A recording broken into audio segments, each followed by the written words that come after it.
बंदो चरण सरोज गुरु मुद मंगल आगार। जेह सेवत नर होत हैं भवसागर से पार। गुरु जी के सुमिरण मात्र से नाशत विघ्न अनंत।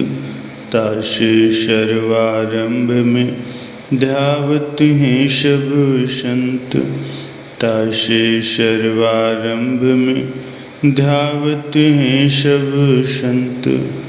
मेरे प्यारे गुरुमुख सज्जनों, आम संसारी जीव मान प्रतिष्ठा को अधिक महत्व देते हैं और जीवन भर इसी को पाने के लिए ही प्रयासरत रहते हैं।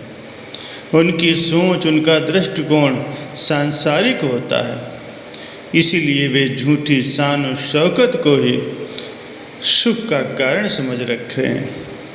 इसी को पाने के लिए ही वो दिन रात एक कर देते हैं। लेकिन ये बाह्य खुशियाँ स्थायी नहीं होती। पल भर की इन फानी खुशियों के पश्चात जीवन में फिर से दुख ही दुख मिलता है। इसीलिए जो बुद्धिमान होते हैं वे अंतर्मुखी होकर इन अस्थायी खुशियों से कोसों दूर रहते हैं और सद्गुरु से आत्मधन पाकर सही मायनों में जिंदगी जीते हैं। एक महात्मा जी एक राजा के महल के आगे से गुजर रहे थे। उनके पाँव में जूते नहीं थे। राजा की जब दृष्टि उनके नंगे पाँव पर पड़ी तो राजा बड़ा धार्मिक व्यक्ति का था। उसके मन में विचार आया कि इन महात्मा जी को आदर सहित बुलाकर इनके पाँव में जूते पहना देने चाहिए ताकि इनके पाँव तपन से बच सकें। उसने अपने नौकर को बुलाया और महात्मा जी को आदर सहित महल में लाने के लिए कहा। नौकर महात्मा जी के पास गया और हाथ जोड़कर बड़े नम्रतापूर्वक विनती की, महाराज आपको हमारे राजा साहिब जी बुला रहे हैं, आप कृपा करके मेरे साथ महल के अंदर चलें। महात्मा जी ने जब उससे इसका कारण पूछा तो नौकर ने कहा, आपको नंगे पांव चलते देखकर हमारे राजा साहिब के मन में आपके पांव में जूते पहनाने का विचार आया। स्वभाव से ही कोमल चित्त वाले महात्मा जी मन ही मन सोचने लगे कि अवश्य ही राजा के भाग्योदय का समय आ गया है, जो कुदरत ने ये संयोग बनाया है। सत्संग का मधुर अमृत जब उसके कानों में पड़ेगा तो हृदय के कपाट खुल जाएंगे, उसका हृदय शीतल हो जाएगा।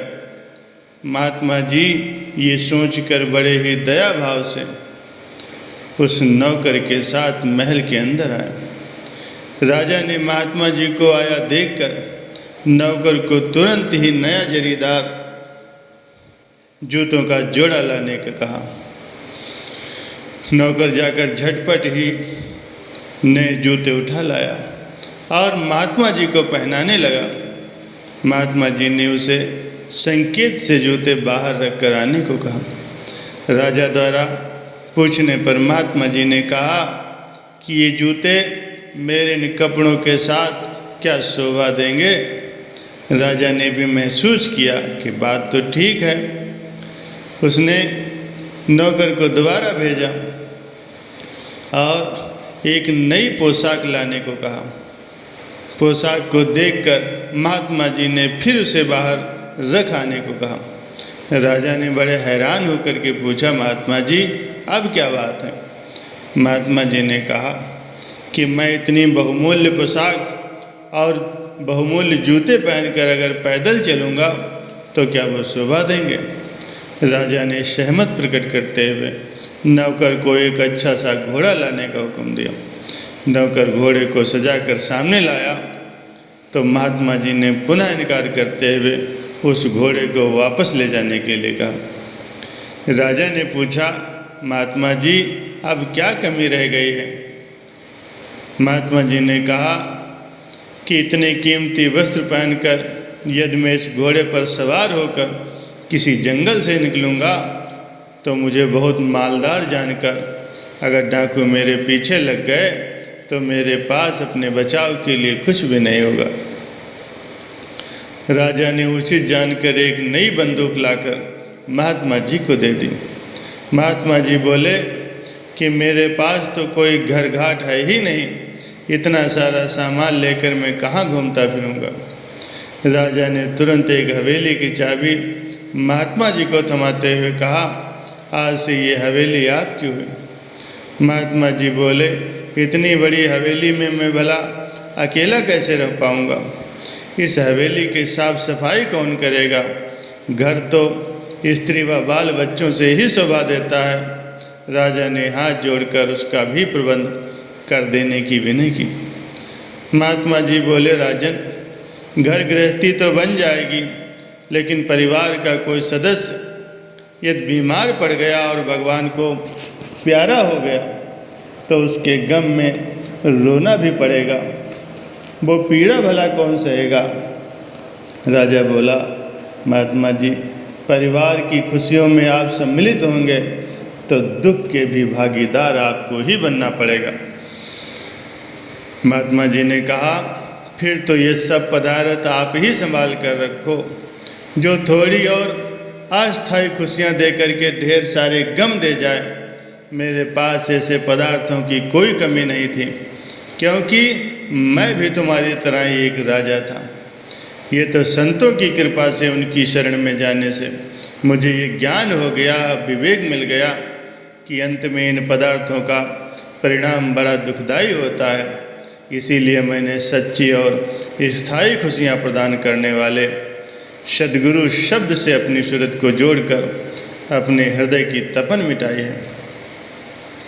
राजा ये सुनकर के महात्मा जी के चरणों में गिर पड़ा और कहने लगा, महात्मा जी, मैं तो सोच रहा था कि आपके पाँव में जूता पहनाकर मैं आपके पाँव की तपन को मिटाऊंगा, लेकिन आपने आकर के मेरे हृदय की जन्म जन्मांतरों की तपन को मिटाने का राज बतलाया है। आपने मुझ पर अपार कृपा की है। मैं तो दिन रात चिंता और भय में ही जीवन व्यतीत कर रहा हूँ। आप कृपा करके मुझे भी नाम की दात बख्शिश कीजिए, ताकि मैं जीवन का सही अर्थ जान सकूं, अपने जीवन को आनंदमयी बना सकूं। महात्मा जी ने राजा की विनय को स्वीकार किया और उसे सच्ची दात प्रदान कर खुशहाल कर दिया। कोई विरले भाग्यशाली जीवों को ही संतों के संग में आने का सुअवसर मिलता है। गुरबाणी में वर्णन आया है, जाके मस्तक कर्म प्रभु पाए, साध शरण नानक ते आए। प्रत्येक प्राणी के मन में साधु संतों की सेवा का ख्याल उत्पन्न ही नहीं होता। ये राजा का सौभाग्य था कि उसे महात्मा जी का सानिध्य मिला, नाम की अनमोल दात मिली, जिसे प्राप्त करके और उसकी कमाई करके वो अपने मन, अपनी इंद्रियों का राजा बन गए। महात्मा जी ने राजा को उपदेश देते हुए फरमाया कि राजन, जब मैंने राजपाट को ठुकरा कर सद्गुरु की चरण शरण ग्रहण की, तब लोगों ने कहा कि ये तो सब कुछ छोड़कर चला गया। लेकिन इस राज को कोई विरला ही जानता है कि सब कुछ पाने के लिए पहले सब कुछ खोना पड़ता है। मिथ्या और असत पदार्थों को खोकर ही सत्य को पाया जा सकता है। सत्य तो ये है कि अगर मिथ्या पदार्थों को दिल से नहीं हटाओगे तो भी एक न एक दिन वो तुम्हें स्वयं ही छोड़कर चले जाएंगे। इसीलिए आप भले ही राज्य में रहो, लेकिन सभी प्रकार का कार्य व्यवहार करते हुए यदि राज्य की ममता को अपने दिल से निकाल कर अपने अंदर सद्गुरु का ज्ञान का दीप जलाओगे तो आपका जीवन जगमगा उठेगा। राजा ने महात्मा जी से जीवन जीने का सही ढंग सीख कर अपने जीवन को खुशहाल बना लिया। राजा संत के चरणों में नतमस्तक कर होकर कहने लगा कि महात्मा जी, आपने मेरा जन्मों जन्म का दुख पल भर में दूर करके मेरे सोए हुए भाग्य जगा दिया। मुझे जीने का उचित मार्ग दर्शाकर मुझ पर बहुत भारी उपकार किया है। आप धन्य हैं।